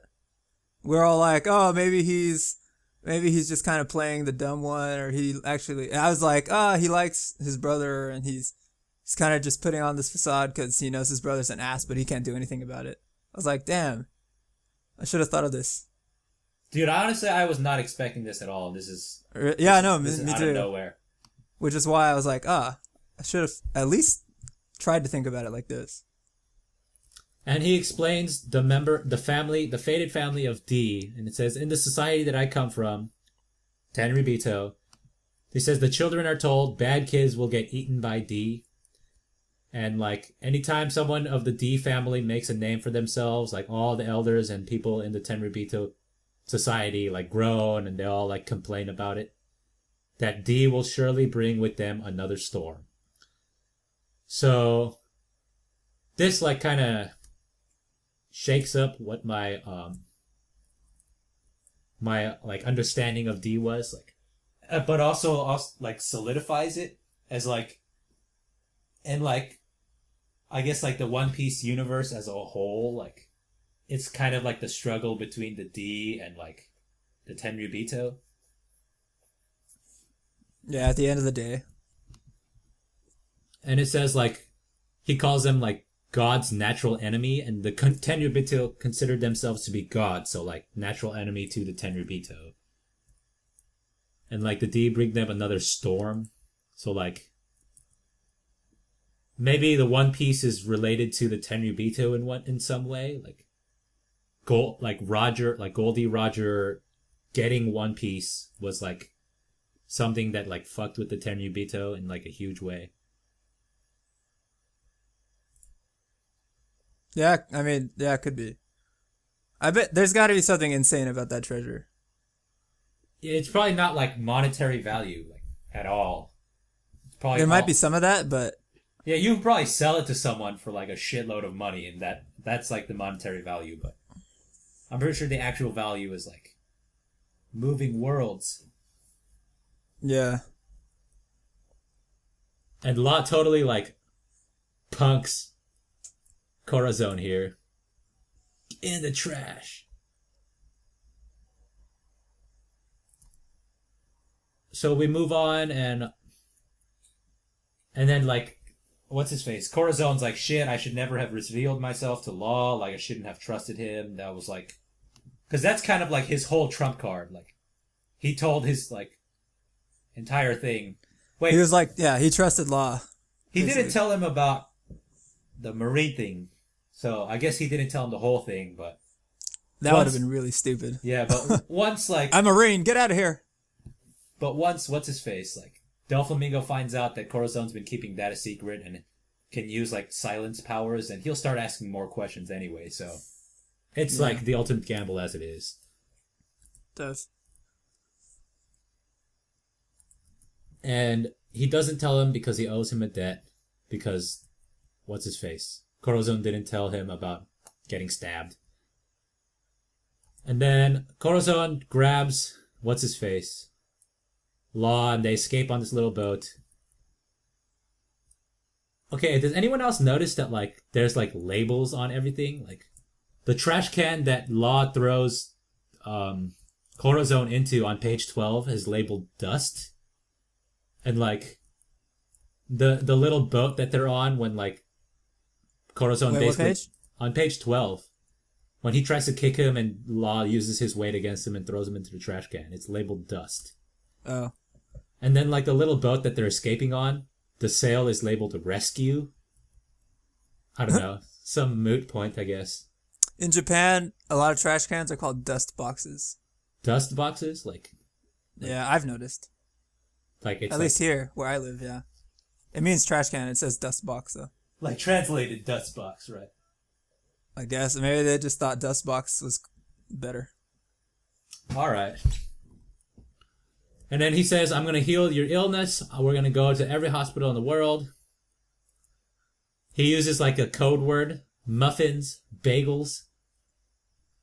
I wonder if like in Japanese they used muffins and bagels, or if it was like they use other sweet breads. It probably was, yeah, muffin and bagel. Muffin and bagel?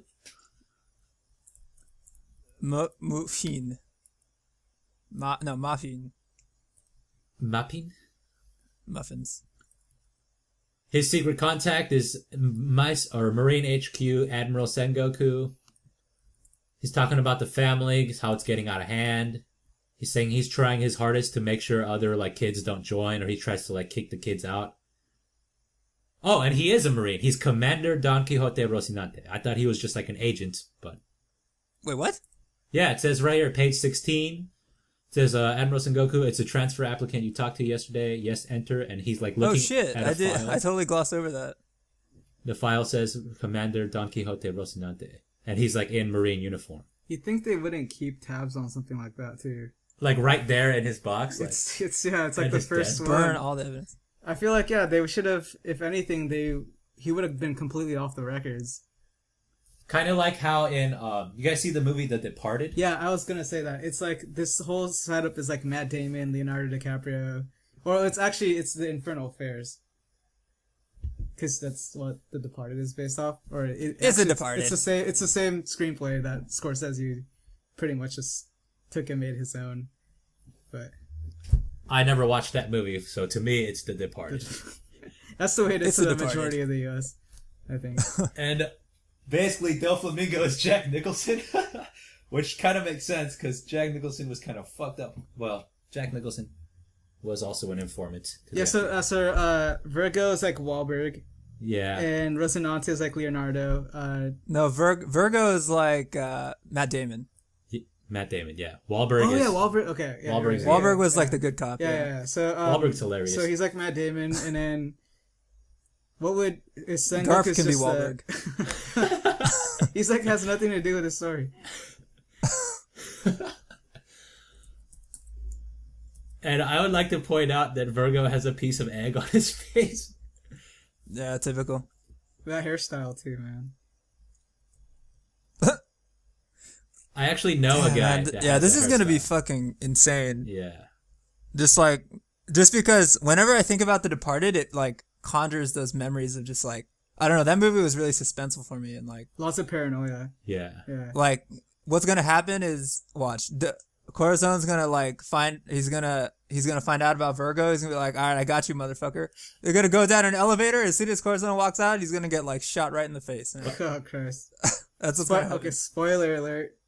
Oh yeah, sorry if you haven't seen Departed. Go watch it. It's good.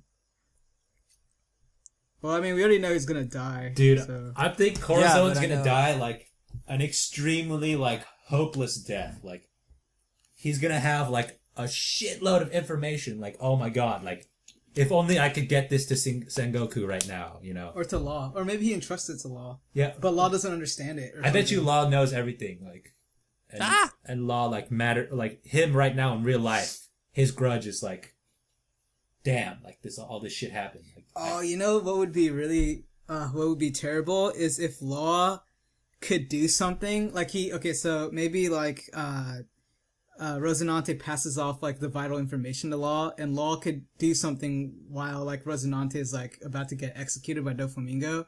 But basically what Law understands is Rocinante wants him to shut up.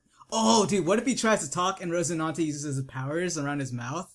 Yeah, And it prevents yeah, Law exactly. from saying anything and like preventing himself from sacrificing himself to like be with Rocinante. Rocinante basically gets offed in front of Law, even though Law Yeah. wanted to like save him, you know. yeah. That'd be like tragic as hell.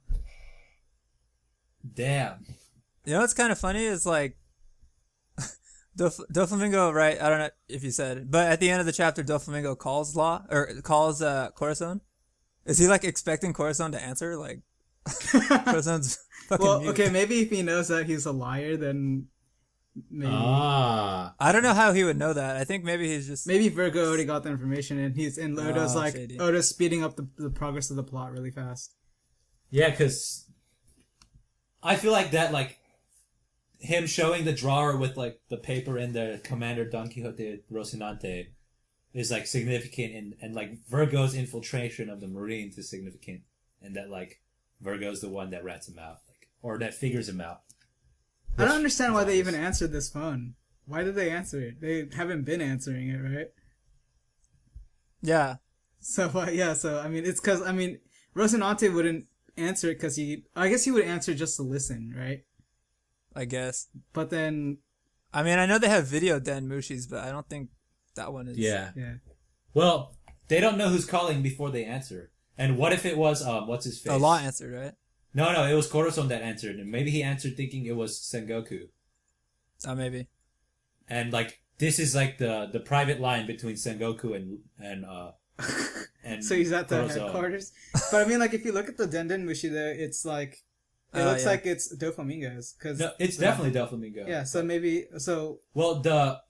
Well, even previous chapters, whenever the Denden Mushi would talk, it he would take draw the face of whoever was talking. Like I remember when it was Ivan, the little like cross dressing dude. Yeah. Yeah. What are those people called? Okamas. No. The Okama. Okama. Yeah, Okama. The Okamas, like it showed like Ivan's face as like the His, Denden like, Mushi his instead. eyelashes. Yeah. Yeah. So he goes around to like all these hospitals and like they try to cure like what's it called? Amber lead sickness. And everyone's are like, no, like because basically everyone in the world still well, I mean there's no reason they wouldn't, but they still believe that like amber lead sickness is like an infectious disease. And I would like to point out that like whenever Oda draws like undesirable characters, like as in they're like assholes or something, he draws them really fucking ugly, you know? Like, Yeah. I had a problem with that. Like on one level, He has just like a because- stock villain, or not villain, but like stock henchman look. This is like how the Tenryubito look too. just like super ugly because like Dude, like as if we needed more biases to believe that like They're if you're assholes. ugly you're an asshole and you can only be nice if you're attractive. But I mean like like these nurses could have looked like Baby Five. They could have looked like her and they could have just been asinine. So I don't think it really makes a difference, right? They could have like looked nice and still been assholes and I would have been like, yeah, they're assholes. Oh, shit. like Doflamingo doesn't look ugly, but he's like a huge fucking asshole. Yeah. Like he didn't do it. Yeah, there, but he's which like is a cool. big villain, so. Yeah, I mean, I guess, like, the difference is, like, these people are just supposed to be considered, like, really superficial and shallow, right? Yeah. Which, like, Doflamingo isn't. He's pretty complex. Yeah. But, I mean, like, I don't know, like, what the hell? the Yeah. nurses could have It is been, dumb. like, the nurses Even the could have looked, doctors. yeah, The doctors look hideous. It's like, what the fuck country are they in? Flavons. And Rocinante blows up every hospital that like turns him down. He hates I feel everyone. like that's not very inconspicuous. I feel like he should be a little more This whole stealthy about this. This whole situation isn't inconspicuous either Yeah, because he's going to every hospital and every hospital is like freaking out. They're like, And oh they- my Yeah, god. exactly. They pointed out like they call the world government, and then the next hospital they go to, like, oh, those are the two guys like Yeah. that have been like traveling Yeah, around. they've been calling the world government. Yeah. Yeah. So I mean, They've just put themselves on the map, like yeah. this one large guy. Which like other people should have known that he was in Doflamingo's crew anyway, right? Like not he's, like- maybe not everyone, but someone that matters. Like Well, okay. I mean, I think the other side of the argument is that Doflamingo's crew they were getting infamous, but I don't think they're like to the tier that they are now. That's right. They I think said that if earlier the in Marines if the Marines got a call with a guy like, oh, the guy with this description just attacked the hospital, they would know. Oh, they have to have a bounty on Corazon. Yeah, probably. But It'd be weird if maybe it- then Sengoku like takes those kind of like bounties and yeah, takes them yeah. and like hides them. He's like, we don't need to worry about this guy. And then maybe Virgo kind of is like, what the fuck's happening here? Yeah. Ooh, fuck. Virgo, you piece of shit. Did Law ever reference Corazon when he fought Virgo? I can't remember. I feel like he Was did, he ever right? like, the "You very first fucker, time you-" the very first time he ever said something about Corazon? I think that was, I don't know. I'm definitely not like I don't have an immediate source in front of me. But I Maybe- feel like he did though. Like maybe Corazon- Law's Yeah, like he might have. real life information, how much information he has about this whole situation is also not as much as Corazon knew anyway. Oh, and maybe he didn't know Virgo was the The one that like Uh, pointed him out. Oh, that's true. it's yeah. all up in the air, man. The whistleblower. The Eric Snowden. Eric Snow. Except with eggs on his face.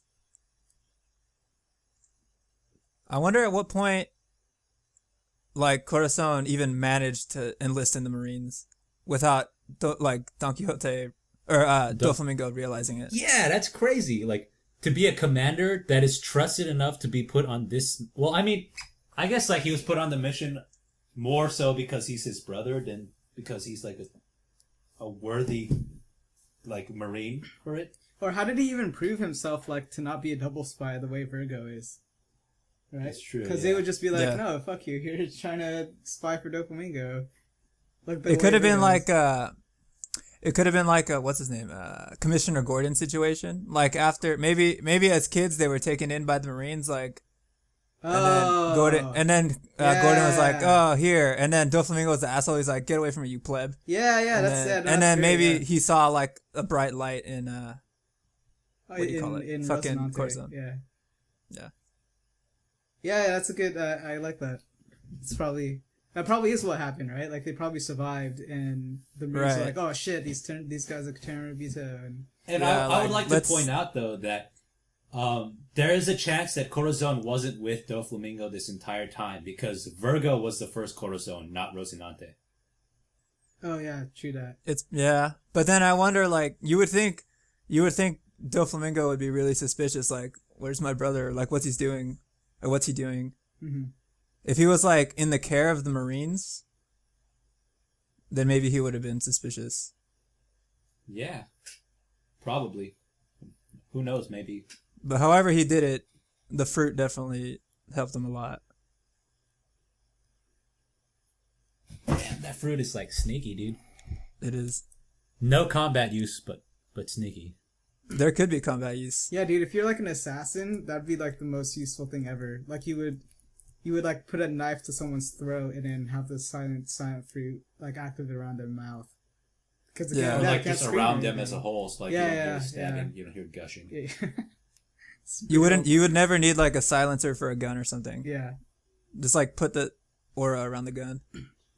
Or like if there was like a coordinated attack and you cut off like communications. Yeah, dude. Yeah, that'd be crazy. That's like what I thought of. But jam a radar? Assassin. That's crazy too. He'd be the ultimate assassin, really. Except for he's clumsy as hell. He would make what's his face, that one supernova useless too. The guy who does all his stuff based off music. yeah. The guy of the long arm tribe. Oh, the guy with like 2 elbows. Yeah. The most ridiculous design. I think he's paired up with like Kid, Eustace Kid right now. Oh, that's right. Yeah. Aren't there 3? Yes, it's him, Eustace Kid, and Basil Hawkins. The dinosaur guy? No, Basil Hawkins is the straw guy. He uses like voodoo magic. Oh, right. I'm pretty sure that's the 3 alliance. Could be wrong though. I'll do some fact checking. For anyone wondering, we're talking about a pre-flashback alliance that was drawn between Kid, the character Eustace Kid, I forget the monkey guy's name, or the elbow guy's name.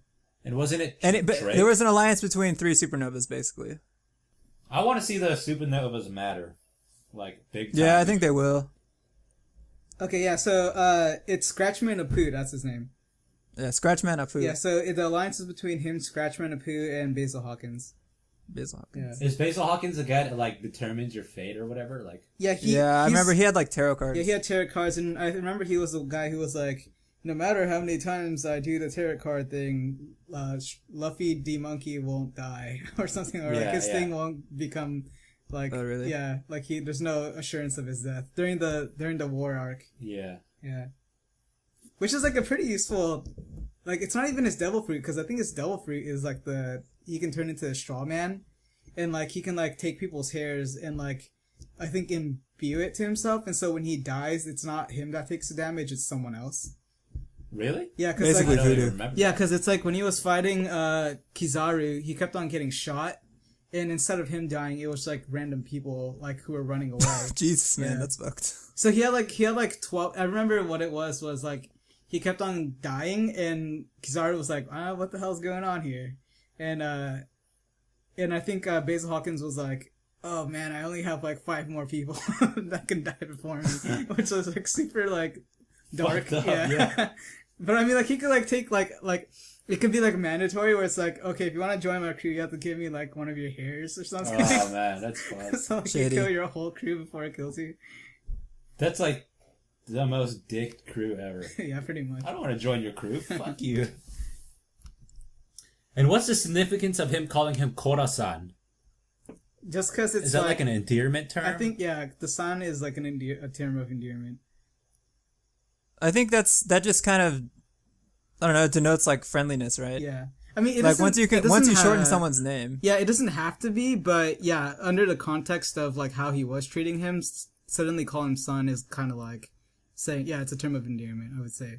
It'd be like if someone called you like Arakun or something. Arakun? Arakun. Arakun. Articuno? Arakun. Articuno. Blizzard. Yeah, that's it. Yeah, it was a good moment. I did like the development there. Solid as always. You know, I gotta be honest. Even though like I was making a case for Rosinante and like in how he felt about Law in the previous podcast, like I really felt like this was on the nose. Like I didn't really, it was like definitely- very on the nose for me. I was like, man, like I felt like I kind of already knew that about you, and you didn't really have to like say it like out loud like that. I mean, like not necessarily that he couldn't express it to him, but like it was very on the nose for me. I was waiting for that. I needed the feels. Yeah, I like the feels. I Maybe like the feels maybe too, it but I was just maybe feel it like was very explicit. Yeah. You're right, because it's like he's looking over he's like standing over him. He's like crying. He's like, it didn't hurt. You were hurting, so I wanted to take your pain. Yeah. It's like it came off as really sort of like. I mean, I'm always the case for seeing these sort of things through action. Like, I understand that about him because of what he's doing. Like, he's taking him around hospitals when he doesn't have to. Yeah, they were like going through blizzards and Yeah. stuff. Like he was like exposing himself. He was like hurting people, Right. like because of, like In the midst of like maybe the tragedy of this guy dying, that's when we could really see it. And I feel like, I mean, I'm sure we're gonna see it then too. yeah. But you know, he's putting a otherwise, lot at risk here. he like, is definitely just for Law, and like I think he didn't need to say it for our sake, but he needed to say it for Law's sake, for Law to hear it. Yeah. understand. Yeah. But I think Because Law's being a little asshole, man. Yeah, Law's a kid, dude. yeah. He's like, I don't want to leave. I want to be like freaking Don Quixote or Doflamingo. Yeah. But I mean, it's understandable chase too windmills. because of his It is, past and yeah. everything. Yeah, it is. All right, predictions for next week. Basically, what happens with this conversation, dude? I honestly, I think Doflamingo is on the wise now. He knows like. I don't think he's on the wise just yet. I think what he's gonna say is like, oh, Rosinante, I've been hearing all this like sort of news about, you know, this the amber-led child being taken around in the hospitals, and I've got the fruit. Oh, maybe that's why. Maybe he is on the wise, and he's like, hey, he's trying to tempt him to come back, and he's like, hey, I got the fruit that can save him. Yeah. And they're gonna come back, and he's gonna be like, I ain't giving you no fruit, motherfucker. And You're like, dying here. Yeah. How long have they been walking around? They said. He said 6 months. Like, he's drinking the bottle of beer, right. and he's like, I've been wandering around for 6 months, and Right. all I've been doing is making him remember his own tragic past. Right. Okay. Yeah. Oh yeah, I see. 6 months later. Yeah. Yeah. Damn, that's a long time. That would make me suspicious in itself. Yeah, definitely. That gives Just that the fact that he left with a kid is like, this is weird. Michael He Jackson? definitely tortured like that one kid like that one time, you know. Yeah. I mean, I think he can make a case, though, for his defense. He could be like, oh, well, you know, He's useful. Yeah, you love him so much, so I just decided, you know, like, I'm not gonna always be here. So, you know, when he's gonna be your right-hand man, it's like, I can assure that you'll be safe or something, you know, some bullshit. Yeah, so, yeah, he could spin it like Yeah. that. Yeah. And he's like, oh, you're so busy. Oh, sorry, what? But also, there's a thing that like, is it 6 months later? That's a long time for Virgo. Virgo probably did a lot of Yeah. nosing around in 6 months. True that. So, this is like the sort of excitement that I live for, guys. Rehash The Departed. But it's good though because it's so effective. Yeah. Also, I feel like his like drawing of people's surprise faces is pretty Funny. Pretty unilateral, actually. Unilateral. Unilateral. What? I don't know what that means. What does that mean? I don't think I'm using that Basically, word correctly. Like a big ass mouth and the eyes bulging out. Yeah. Okay, an action performed by or affecting only one person, group, or country involved in. I don't think he used. I didn't use that word right, guys. I knew I meant like it's only worked one way, but Yeah, I've never even heard anyone use that unilateral. I definitely It's basically know these it's you could say it's consistently the same, or words. it's just the It same only every like time. benefits like one like way. Like it only works one way, basically. Like I don't know. Like when they traded Kobe for Vlade Divac. It was kind of unilateral because Kobe kind of became a big deal. right? You mean one-sided? One-sided. Works. It only works for one group or one way. Yeah. I don't know, man. I learned these words. I don't really use them that often. All right, guys. With that, we'll have to wrap this up here. Thanks for listening. Shit is dope. I'm super excited for next week. Same. Dude, honestly, I haven't been excited for all 3 chapters in like consecutively for a while now. Like, I'm excited for all 3. Like, sometimes I'm just like, all right, let's just move on to the next one just to see what happens. But now I'm just like, all right, what's gonna happen? Oh my god.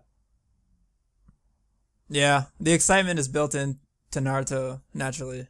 Because 4 more chapters. because it's ending. Oh no. Isn't it? Yeah. I mean, I understand it's 4 more chapters because it's 7, 8, 9, 10, but I thought it was 5 chapters from the chapter before this. So isn't there only 3 chapters left? And maybe it's ending at. Because I thought the announcement in the previous Must be chapter ending was. It's ending on November 10th. So it you wasn't. just have So it to- wasn't 5 chapters, and it was like we have 7 chapters. However right? many he can fit in by the time November 10th comes around. If he wants to do 10 and give us 2 a week, I'm that's down. 4 weeks. Yeah. So there should be Dude, 4 what if left. his like last chapters are like 50 pages or something? He just He busted owes it us back. that, Yeah, man. he definitely does. He owes us like 200 pages of material at this point. So You don't owe us anything. It's like, are you giving us everything? You don't owe us He's just anymore. like, give It's me your money. Okay. I was trying to do the Batman thing where he's like, Oh. you know what yeah. I'm talking about? Where he's like, you don't owe them You're giving anything them so so much. much. Yeah, and he's like, Oh, right. not everything. not everything. We're talking about when Alfred leaves? No, it's No, Catwoman. when he's about to talking sacrifice Oh. his life with the bomb. Yeah. Oh, I see. Not everything. Which, all right, I have to make a point here. That fool just Batman? got stabbed, and he was hurting and could barely move. Yet he flew all the way out to the middle of the ocean, and he swam all the way back somehow in all his Amongst gear. nuclear fallout. Yeah, and with all his gear on. Yeah. Are you serious? Like, he better have had some rescue pod Dude, out he's there. Batman, dude. Do everything. Dude, yeah, he had plot armor. Yeah. For sure. Plot armor, the best armor. Or you can make a case. You can make an argument that Alfred was just seeing illusions when he wasn't. Yeah, Yeah, that's- yeah. Maybe he's actually It's dead just, and like he just wanted to believe. wishful thinking. Yeah. Arthur had like a brain aneurysm right there. Like, He took a tab of acid. Right that was the last thing he saw before he like dropped dead on the table. I've lived long enough, Master Wayne. All right, then. Thanks for listening, guys. It's your boy here, Jahan. Special thanks to the writers for having some solid, or specifically Oda, but special thanks to the writers. Special thanks for Kishi, because it's coming to an end, and it's been a long, good 10 years. Well, I guess like 5 years for me. 4 years. Shit, how long Yeah. has it been since I've been reading this? 4 years? Dude, I read it when it first came out, man. So it's You been like with the me for a first long chapter? time. Like, Yeah, dude. well, did you like anticipate it and like, I'm gonna go get this? Like that? Well, okay, okay, that's a little bit of a lie. I saw the first chapter when it came out in America. So Okay. America had the Shonen Jump things, like the comics, like with the compilation of all of them, the way they do in Japan. And I remember the very first Shonen Jump that came here in the US, they had One Piece, Shaman King, Naruto. I think it had Yu Yu Hakusho in it too. And yeah, I saw that thing and I was like, this is awesome. This is amazing. And I'm not sure. I think I told you guys this, but the first time I had seen those, I had read up to the point where Kakashi dies in the beginning, where he gets like sliced and diced between those two guys with chains when they first leave Konoha to go to the those the Chunin brothers or whatever. Yeah, and I never saw another Shonen Jump again, so I seriously at that point believed Kakashi was dead.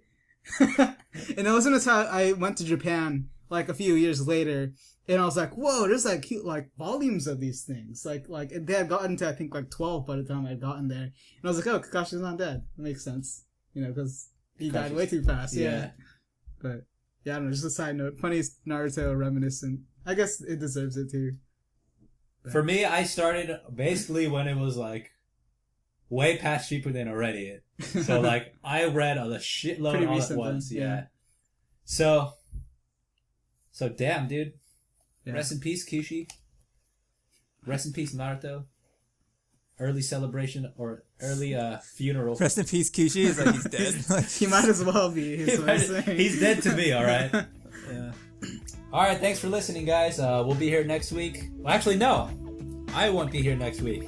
Yeah, this asshole's going to he's going to see Yeezy. Guys. Turning 21. I'm about to turn 21, guys. God damn. Shit, I've been waiting so long. Fuck. You haven't really been waiting, though. Dude, I've been waiting, dude. I thought about this, since I turned 20. And you know what, man? This may be the last you guys ever hear of me. I may never come back from Vegas, so if that's the case, I love all of you. We'll pour one out for you next week. Yeah. Or in 2 weeks. You can nut one out, too, okay, John? It's all good. On your grave. All right, cool. All right. Nice.